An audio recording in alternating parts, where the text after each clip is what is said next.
Every once in a while, you get a prospect like Northwestern's Adetomiwa Adebawore, where you watch his tape and, for instance, he's going to spend an entire game against Wisconsin pretty much just doing this. He's a decent one-gap run defender that looks bursty, looks athletic, certainly in space, but as technique goes, it's definitely not all there yet. His pad level is too high, he's got one pass rush move, plenty to work on, and you're left thinking to yourself, okay, he's probably a late round guy, if anything.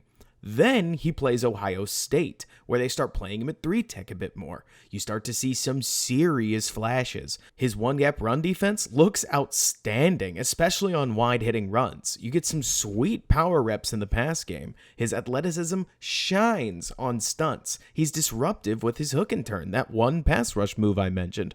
All these are great reps against the best O-lineman on his schedule. The bad plays still look bad, but the good is good enough to get your attention. And then he absolutely jumps out of the gym at the combine, leaving you thinking, oh goodness, if we are going to get this guy, where are we going to have to take him? And I can't help but think the answer is higher than you'd probably like. See, testing numbers like this end up creating a problem for someone like Adebawore, because I think he needs at least a full year of coaching and practice at the 3-technique position before he's going to be impactful on a defense. He's as raw as you'll find. I mean, he literally looks like a defensive end that got stuck at 3-tech without next to any position-specific coaching, and if you ask me, he basically needs to rebuild his game from the ground up.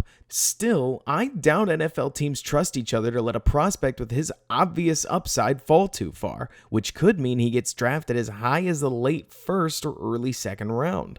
I have a mid to late second round grade on him right now, and I think that's pretty forgiving, so him getting drafted that high scares me a good bit. Makes me think fans will want him to be more than he is too quickly. Basically, Adebawore is as boom or bust as I have seen in this year's draft. He could be a top 10 3-technique in 3 years' time, or he could never find a way to really materialize on a football field. We're just going to have to wait and see.